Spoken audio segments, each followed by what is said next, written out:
भौजी भौजी का हो? एगो बात कही। का कथवा बोला? तनी भैया से कही के हमार बियाह ना करवा देबू।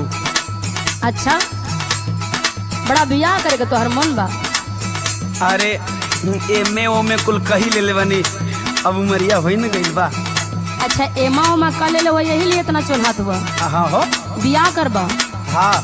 तनी हमारी 2-4 गो सवाल का जवाब दे दो, ओकरे बाद तोहर बियाह करवाओ थे। सवाल? हाँ हो। मैंने तो के ई नहीं खेलागत कि हम तोरा सवाल का जवाब ना दे दे। तो देही के दिखावा, तनी देखी तो। हाँ तो तू पूछी के दिखावा। सुना। हाँ सुनावा।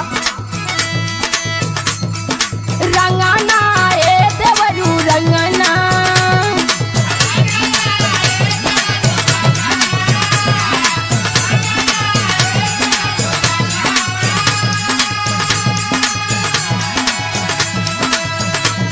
सुनाता? हाँ सुनो। हाँ सुनावा। केही बिना रंगना, केही हो बिना कंगना, केही बिना अंगना सोगत नहीं थे।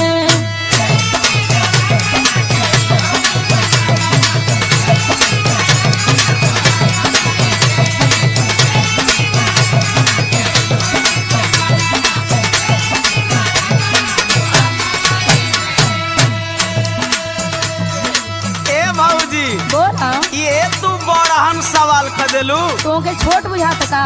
और का हम जानत नहीं तो छोटे ने बस सुना। अच्छा बतावा। रंगना रे भौजी रंगना,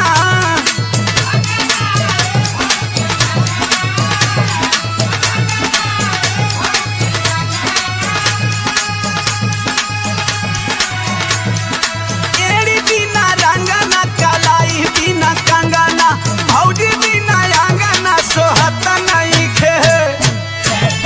चल हाथ बाड़ा। तोहरे बिना कुल सुनबा।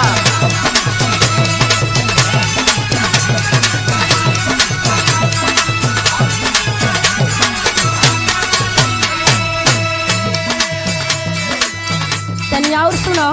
हाँ सुनावा। पकड़ी ए देवरू पकड़ी,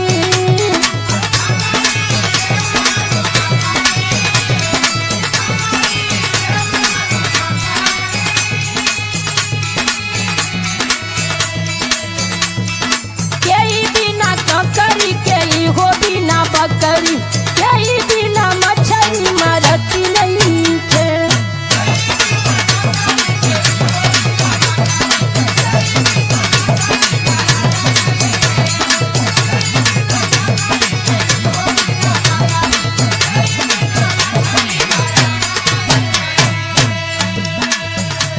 ए भौजी बोला।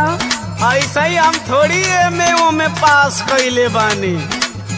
सुना सुना। सुनावा। ककरी ए भौजी ककरी,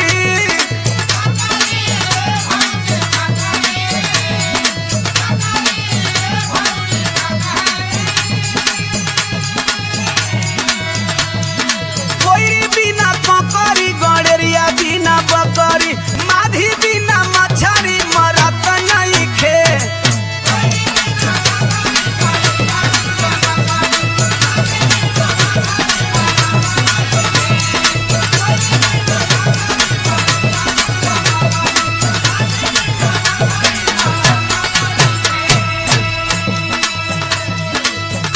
बियाह करे के बाद बड़ा जल्दी जल्दी सवाल के जवाब देते हो।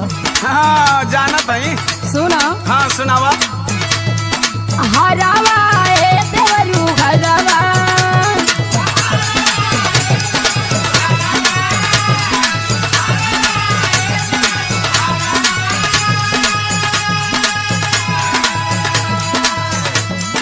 केही बिना हरावा, केही हो बिना पुरावा, केही बिना हुरावा चलत नहीं थे।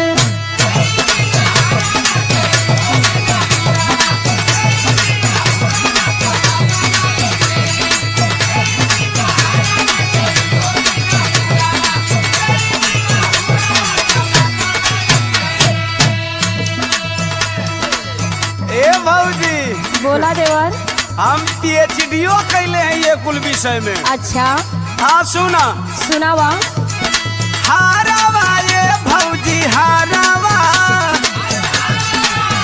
हरवे हरवे करवा तो कुछ आगे भी बोलबा।